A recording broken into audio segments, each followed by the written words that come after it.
I is the ultimate question. Who am I is the question that the Ramana Maharshi, the great sage who lived in India in the 50s, 40s, 30s, 40s, asked his students to ask themselves in meditation, who am I? And you can ask yourself at this moment, who am I? And I'd like to ask you to not answer the question, because any answer that you find to the question, who am I, is ultimately not true. It does not refer to the deepest, the essential, the essence identity, as I call it. The essence identity of who you are is beyond conceptualization and image making in the mind. It is something that you perhaps can find if you ask yourself the question, who am I? Perhaps by closing your eyes for a moment, who am I?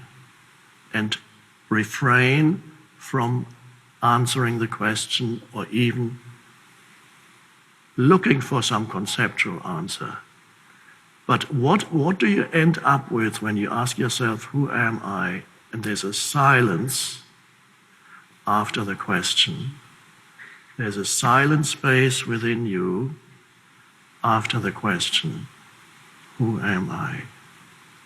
Now, what is that? That silent space seems to be a kind of nothing, and yet in that silent space, that moment when you're not thinking, there is a space, and really I've already come, I was going to leave it for a little later to keep you interested, but it's coming out already. The essence of why we are here is something that to the thinking mind does not look very important, because it refers to the transcendence of the thinking mind. The ability to step out of the stream of thinking, for example, at this moment, for perhaps just a few seconds, thinking,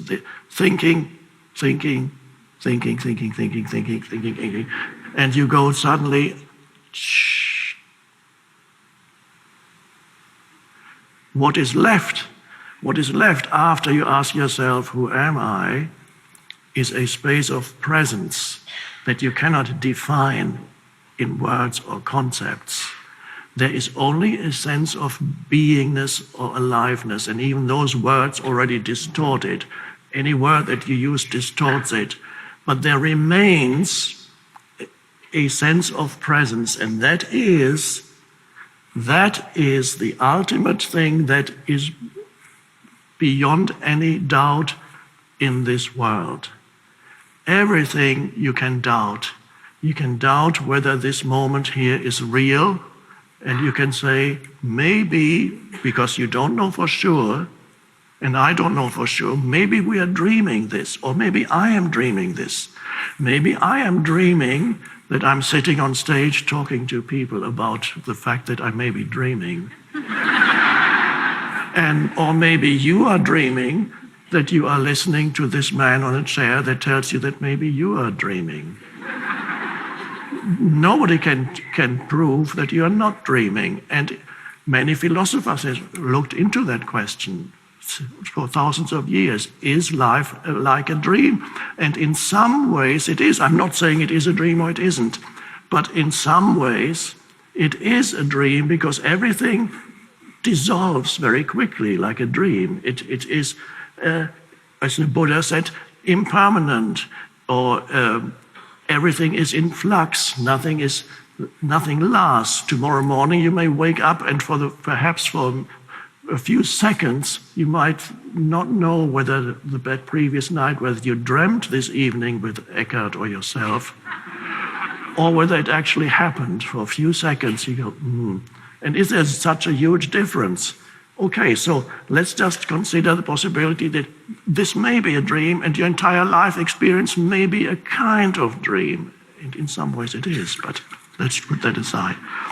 it is a kind of dream. So can you be sure that anything is absolutely, really real? No. What is it that, is there anything I can be sure of? Well, Descartes said, the French philosopher, I'm always thinking, so that must be the one real thing. But of course, he had never experienced the possibility of transcending thinking. So he got stuck at an earlier stage. So he should have waited a little,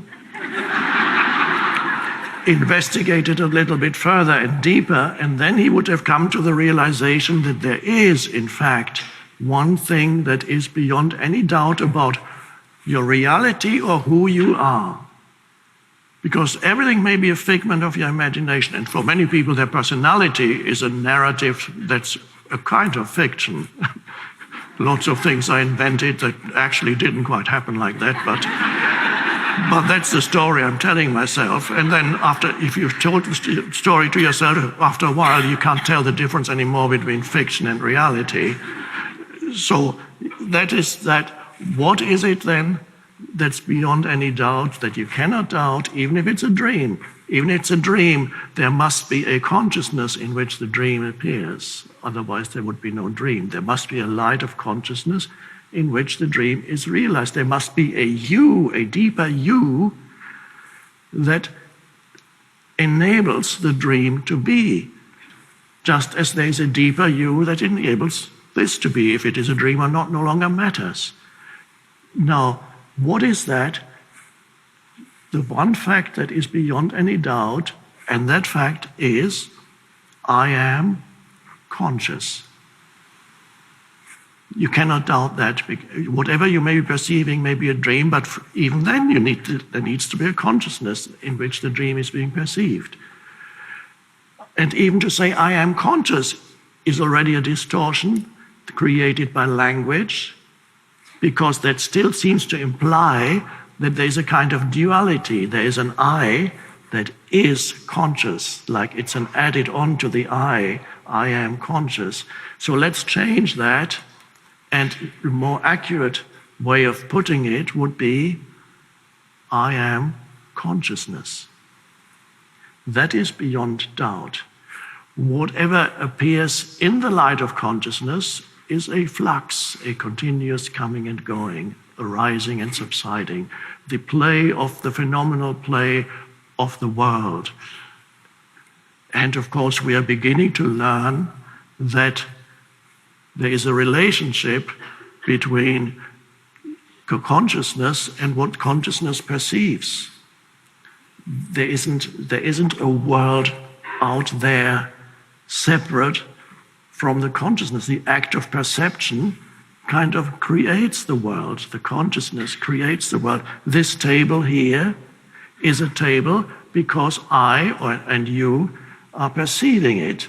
And suddenly, the atoms and molecules that are floating around here in rapid motion with 99% empty space in between, they don't know that they're a table, and it wouldn't be a table unless there's a certain organ of perception and a consciousness behind the organ of perception, and suddenly there's a table. And it looks solid, because it isn't solid. It's in continuous flux, in continuous motion. There's nothing solid, it's just an appearance, but that's okay. The essential thing is that you get a realization of the simple fact that you are, in essence, consciousness. And the question is, are you able to sense directly, here and now, the truth of this simple fact? So because I'm not asking you to believe that you are consciousness, I believe I am consciousness. I must remember that. You don't believe it? You're wrong. I'm right. So it's not as a belief, but as an actual, I said just now, I am consciousness. You can reduce it even further. And you can simply say, I am. That is the most fundamental fact. I am. And that is what is referred to in what Jesus tried to teach, the Buddha tried to teach, and this I am has no form. So there are two buckets. Let's just temporarily say this is not ultimately true, but temporarily, just as an approach towards the truth. You exist as a form identity with a seemingly physical body and there's a psychological entity, a historical person with a physical body, with thoughts continuously going through your mind that most people identified with as themselves. They are so much in the grip of their thoughts that they are their thoughts. And every thought that arises is the absolute truth because they're completely identified with it. If you can watch people